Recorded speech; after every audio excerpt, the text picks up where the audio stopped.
Chciałbym dzisiaj z Wami pogadać na temat bardzo trudny, ponieważ porozmawiamy m.in. o wojnie, problemach gospodarczych, pandemiach lub innych bardzo trudnych wydarzeniach, które dotykają każdego z nas. No bo spróbuj sobie wyobrazić taki scenariusz, w którym w trakcie zaledwie kilku godzin tracisz wszystkich swoich klientów. I to jest możliwe. Wystarczy, że pojawi się jakiś konflikt zbrojny albo inne duże wydarzenie gospodarcze i może się okazać, że na przykład wszyscy Twoi klienci przestają płacić faktury. Byłem dokładnie w tej sytuacji na początku pandemii, kiedy to faktycznie ponad 250 000 złotych czekało w niezapłaconych fakturach przez kilka kolejnych tygodni. Patrząc na rynki, można raczej założyć, że w ciągu najbliższych tygodni i miesięcy tego typu wydarzenia będą się powtarzały. Pytanie, jak dobrze się na nie przygotować? Partnerem kanału jest UseMe, portal do rozliczeń dla freelancerów, Viral Media, produkcja i obsługa kanałów YouTube, Hostinger, bezpieczny i tani hosting dla Twojej strony. Równocześnie okazuje się, że w trakcie takich dramatycznych wydarzeń bardzo wiele biznesów upada, w szczególności tych tradycyjnych. Ale równocześnie wiele biznesów opartych na usługach, biznesów freelancerskich jest w stanie sobie z tym poradzić. Dlaczego tak jest? No, między innymi dlatego, że dobry freelancer ma zdywersyfikowany portfel i często może być niezależny od jednej gospodarki, o czym za chwilę konkretnie Ci opowiem. W tym materiale chcę Ci opowiedzieć o kilku konkretnych strategiach działania, jak się przygotować na takie trudniejsze wydarzenia. Opowiem Ci też o trochę swoim własnym doświadczeniu i tym, jak kryzysy dotykały moją firmę oraz o kilku doświadczeniach z mojej społeczności, innych freelancerów, którzy radzą sobie w takich trudnych wydarzeniach. Zawirowania na rynku są nieuchronne. Nie tak dawno pandemia COVID-19. Teraz zmiany polityki celnej, jeżeli chodzi o Stany Zjednoczone. Różnego rodzaju wydarzenia dotykają nas cały czas. Jedyne, czego możemy być pewni, to to, że będzie ich więcej. A z moich obserwacji wynika jasno. Generalnie rzecz ujmując, społeczeństwo, ale też freelancerzy dzielą się na dwie wyraźne grupy. Jedna grupa jest raczej przygotowana do tego typu wydarzenia na kilka różnych sposobów, a druga grupa raczej ignoruje tego typu zagadnienia i uważa, że jakoś to będzie. Spróbujmy wspólnie przygotować na kilka takich najpopularniejszych scenariuszy. Na przykład zmiany związane z atakiem Rosji na Ukrainę spowodowały, że bardzo wiele biznesów przestało mieć płynność finansową. To też oznacza, że firmy, które tam pracowały, nie miały zapłaty za swoje faktury. Poza tym czasem może się tak zdarzyć, że różnego rodzaju sankcje gospodarcze doprowadzają też do sytuacji, w której po prostu nie ma fizycznych możliwości robienia przelewów. No i wiele przedsiębiorstw pracowało też z rynkami, które dzisiaj są po prostu publicznie zbanowane, jak chociażby z rynkiem rosyjskim. Często współpracuję z freelancerami, którzy mają jednego głównego klienta. Bardzo często jest tu zachowana zasada Pareto, czyli 80% przychodów generuje 20% klientów. Często jest to jeden czy dwóch klientów, którzy finansują funkcjonowanie całej firmy. Często te firmy są w dodatku z jednego worka. Na przykład są to restauracje, są to hotele, czy po prostu jedna gałąź biznesu czy gospodarki. W praktyce, kiedy dzieją się wydarzenia nieprzewidywalne i ta gałąź z jakiegoś powodu obrywa, to niestety również ten freelancer często traci płynność, a często nawet okazuje się, że ten biznes po prostu nie ma sensu i trzeba go zamknąć. No dobra, no to jak zamiast chaosu mieć porządek? Jak przygotować się na nieprzewidywalne? Pierwsza fundamentalna zasada to dywersyfikacja portfela. Chodzi o to, żeby w taki sposób zadbać o klientów, aby mieć ten rynek uporządkowany. Jeżeli jesteś copywriterem dla firm produkcyjnych, to może warto rozważyć posiadanie w swoim portfolio np. firm z zakresu e-commerce. Jeszcze rozsądniejszym rozwiązaniem byłoby, chociaż jest to trochę trudne, zdywersyfikować też klientów w oparciu o różnego rodzaju rynki. Jeśli tworzysz reklamy lub zajmujesz się po prostu obsługą sklepów internetowych, to mógłbyś rozważyć próbę znalezienia klientów z zupełnie innego rynku. Może znasz język angielski, więc mógłbyś spróbować na Stany Zjednoczone, a może znasz niemiecki, francuski czy jakikolwiek inny język i mógłbyś spróbować z tego rynku pozyskać jednego czy dwóch klientów właśnie na potrzeby dywersyfikacji portfela. Chodzi o to, że w momencie, kiedy na przykład polska gospodarka będzie przeżywała jakieś większe trudności, to ty na podstawowe opłaty, funkcjonowanie Twojej firmy i Twojego życia będziesz miał alternatywne źródło przychodów. Ta dywersyfikacja może też polegać na źródłach przychodu. Na przykład jak opowiadam w swoim sprawozdaniu finansowym, czyli w filmie, który publikuję raz w miesiącu, robiąc sprawozdanie z tego, gdzie i ile zarabiam, opowiadam też o różnego rodzaju źródłach moich przychodów. Nadal dzisiaj głównym źródłem przychodów mojej firmy są usługi, które świadczę jako freelancer. Są to generalnie dwa główne zakresy.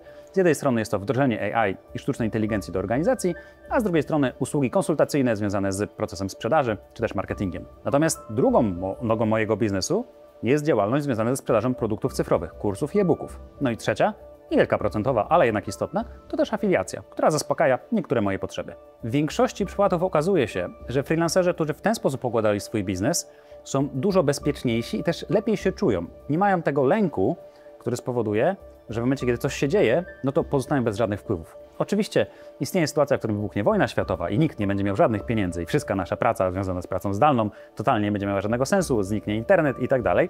Są te scenariusze, które mogą się wydarzyć, ale nie ma też co przesadnie panikować. Chodzi o zdroworozsądkowe podejście do tego tematu. Drugi, niezwykle ważny punkt to budowanie rezerwy finansowej.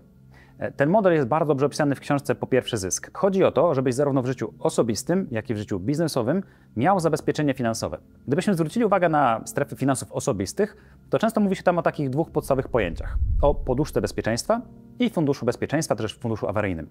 Chodzi o to, żeby dysponować jakąś niewielką kwotą, w przypadku funduszu awaryjnego, na sytuacje nieprzewidziane. Popsuła się pralka? Nie musisz brać kredytu, tylko masz te 2, 3, 4, 5 tysięcy złotych odłożone na takie sytuacje. Druga kwota to tak zwany fundusz bezpieczeństwa albo poduszka bezpieczeństwa. Chodzi o zgromadzenie takiej ilości środków, które powodują, że nawet bez żadnych wpływów, żadnego wynagrodzenia, sytuacji tragicznej, która uniemożliwia nam pracę, jesteśmy w stanie przetrwać od 6 do 12 miesięcy. Ta poduszka ma zabezpieczyć sfinansowanie wszystkich kosztów naszego życia. Ale dokładnie tak samo działa to w przypadku firmy. Moja firma w formie spółki z o.o. ma niezależną osobowość prawną. Problemy mojej firmy to nie moje problemy, ale moja firma musi być przygotowana na takie problemy. Dlatego również i w tym przypadku na jednym z subkont utrzymuję kwotę na takie nagłe, nieprzewidziane wydatki i nie.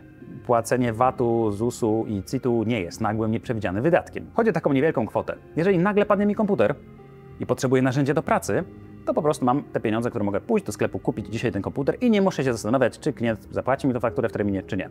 Druga kwota, odłożona na kolejnym koncie oszczędnościowym, firmowym, to kwota, która pokrywa mniej więcej 6 miesięcy funkcjonowania mojej firmy bez żadnych wpływów. Taka sytuacja praktycznie nigdy w życiu się nie wydarzyła, że nie było żadnych wpływów, ale faktycznie na początku pandemii większość klientów przez kilka tygodni wstrzymało swoje płatności. Wiedząc, że mam taką kwotę, wtedy jeszcze miałem pracowników, więc ta kwota nominalnie była znacznie większa, byłem w stanie wypłacać wynagrodzenia, byłem w stanie zapłacić wszystkie podatki i koszty prowadzenia mojej firmy.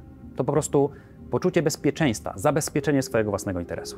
Taka poduszka bezpieczeństwa i fundusz awaryjny dają też takie poczucie spokoju biznesowego. Chodzi o to, że kiedy pojawia się jakaś nieprzewidziana sytuacja, jakaś trudność, albo wręcz odwrotnie, okazja biznesowa, w którą trzeba zainwestować, to jesteś do tego przygotowany. Również kiedy zdarzą się problemy z płynnością Twoich klientów czy kontrahentów, Ty również masz ten bufor bezpieczeństwa. Jesteś w stanie poczekać, podjąć jakieś kroki, czy to prawne, czy to windykacyjne, czy jakiekolwiek inne, ale nie masz paniki.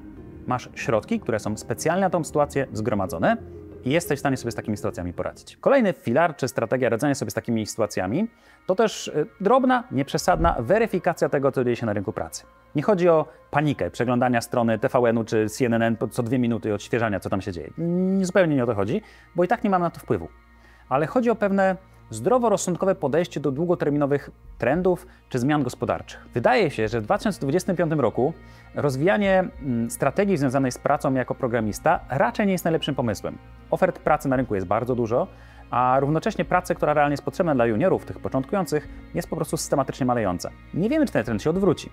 Ale uczenie się dzisiaj podstaw programowania będzie bardzo przydatną umiejętnością, ale niekoniecznie bezpośrednio na rynku pracy. Narzędzia związane z sztuczną inteligencją, oparte na dużych modelach językowych, stają się coraz lepsze w kontekście tworzenia kodu. Okazuje się więc, że programistów trzeba coraz mniej. Takich trendów jest znacznie więcej i to praktycznie dotyczy każdej możliwej dziedziny życia biznesowego. Dlatego może dobrą praktyką byłoby ustanowienie sobie takiego powiadomienia raz na 2, może raz na 3 miesiące, skorzystaj z ChatGPT w wersji Deep Search czy zbadaj głęboko, żeby sprawdzić, jakie te trendy w moim konkretnym biznesie się dzieją, co tam na rynkach funkcjonuje, w jaki sposób mogę się do takich rzeczy przygotować. Może wręcz zadać pytania wprost takiemu czatowi, na jakie sytuacje nieprzewidziane powinienem się przygotować, albo jakie trendy mogą zagrozić funkcjonowaniu mojego biznesu.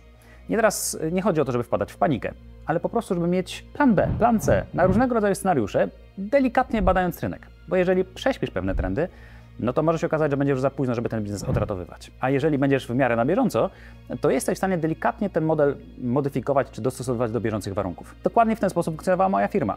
Jakiś czas temu podjąłem decyzję, że całkowicie rezygnuję z pracy jako agencja marketingowa. To też oznaczało zmianę zespołu, zmianę profilu, ale w konsekwencji dzisiaj, wdrażając sztuczną inteligencję w firmach i organizacjach, zarabiam dużo więcej, mając dużo mniej stresu. Tego typu zmiany w mojej firmie miały miejsce kilkukrotnie. Co ciekawe, zawsze były związane z wyjazdami długoterminowymi do jakiegoś innego kraju. Na przykład po powrocie z Filipin, kilka ładnych już lat temu, postanowiłem, że wycinam 80% usług, które wtedy świadczyliśmy. No, niestety oznaczało to też zwolnienie kilku osób. W następnych latach wyjechałem do Tajlandii i po powrocie, po 2 miesiącach, ponownie podjąłem decyzję o wycięciu prawie 50% usług, które świadczyliśmy. Każdorazowo dostosowanie się do rynku pracy, do tego, co się dzieje na rynku, powodowało, że zarabiałem więcej i miałem mniej stresu. Dzisiaj jestem naprawdę bardzo zadowolony z sytuacji, w której jestem. Nigdy w życiu w historii mojej firmy nie zarabiałem tak dużo, mając równocześnie tak mało pracy, obowiązków czy zobowiązań. To naprawdę dobry moment, ale to też kwestia wyczucia tego odpowiedniego punktu, tego momentu zwrotnego, w którym powinniśmy dostosować się do rynku. I to jest właściwie bardzo bliskie kolejnemu filarowi, czy pomysłowi, czy punktowi, do którego powinieneś się odnosić. Zdolność do adaptacji, zdolność do rozwijania kompetencji, które mają sens. I nie chcę teraz zabrzmieć jak coś bardzo oczywistego, ale rozwijanie wiedzy, jak korzystać z narzędzi opartych na sztucznej inteligencji, zdecydowanie jest pewnym trendem. Nie musisz dzisiaj być mistrzem promptowania. Nie musisz być najlepszy w obsłudze czata GPT, Claude'a czy dowolnych innych narzędzi tego typu. Chodzi o wiedzę, jak one działają i jak możesz je wykorzystać. Niestety widzę pewien trend, że wielu freelancerów próbuje trochę ten fakt ignorować, udając, że to nie istnieje i że to nie wpłynie na ich pracę. Czy dotyczyłoby to firmy, która zajmuje się produkcją wideo, czy copywritingu, czy grafiki, czy na przykład właśnie marketingu, to są rzeczy, które mają ogromny wpływ na rynek. Ignorowanie tego faktu powoduje, że za jakiś czas przestaniemy być konkurencyjni na rynku. Po prostu wygryzą nas ci, którzy są lepsi, szybsi i skuteczniejsi. Nie chodzi teraz o jakiś taki proces, żeby to jakoś bardzo skomplikowane, bardzo trudne, ale wystarczy poświęcić godzinę, 2 godziny tygodniowo, żeby przejrzeć, co tam dokładnie się dzieje, w którą stronę warto iść, w którą stronę rynek, czy moja branża idzie. To naprawdę nie jest trudne, ale żeby to efektywnie robić, trzeba na to poświęcić czas w zaplanowany sposób.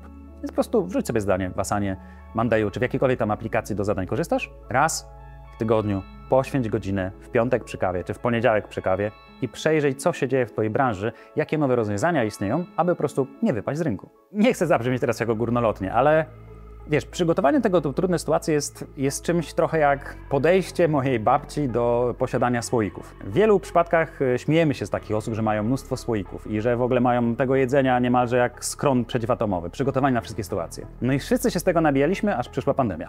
I się okazało, że wszyscy mają ochotę na takie domowe przetwory i one szybko tam znikły. I okazało się, że nagle to jest najpopularniejsza osoba w twojej rodzinie. Może w twoim przypadku też tak było. Chodzi o to, żeby dobrze do tego rynku się dostosować, być przewidującym. Nie bać się tych wydarzeń, które mogą mieć miejsce, ale być tak zdroworozsądkowo do nich podejść. Więc nie chodzi teraz o to, żeby siać panikę. Nie chodzi teraz o to, żeby bać się tych wydarzeń, które mogą nigdy nie nadejść. Chodzi o to, aby być przygotowanym, w rozsądny sposób wiedzieć, co może się wydarzyć, delikatnie przewidywać trendy czy sytuacje, które mogą się wydarzyć i po prostu być gotowym na wszelki wypadek. Jeszcze nikt na tym nie stracił. Mam nadzieję, że te treści były dla Ciebie użyteczne. Jeśli tak, to będę wdzięczny za zaufanie w formie lajka, komentarza czy jakiejś innej aktywności. To pomoże tym materiałom dotrzeć do szerszej grupy odbiorców. No cóż, ja dzisiaj tyle mam do powiedzenia. Jestem bardzo ciekaw też Twoich strategii czy pomysłów na to, jak radzisz sobie z przygotowaniem tego typu sytuacji, albo jak te trudne wydarzenia ostatnich kilku lat wpłynęły na Twój biznes. Śmiało pisz komentarz, a tymczasem poproszę Dawida, żeby ponownie przypomniał mi, po której stronie będzie materiał wideo. Tu będzie prawdopodobnie subskrypcja, a tutaj będzie nowy materiał wideo, do którego oczywiście serdecznie Cię zapraszam. Mam nadzieję, że tutaj na rączce tak ładnie jest teraz zaprojektowane, że podtrzymuję tutaj i to jest ten film, który warto obejrzeć. To jest naprawdę super film. On dotyczy bardzo ciekawego tematu. Ja teraz zgaduję, bo on jest dostosowany do Ciebie, więc jestem przekonany, że algorytm podpowiada film, który zainteresuje Ciebie. I to będzie bardzo pomocne, jeśli klikniesz, więc zapraszam. Nie ma co czekać, tu już nic się nie stanie, żadnych inside joke'ów, nic więcej, po prostu kliknij i obejrzyj. To jest dobry moment. Teraz.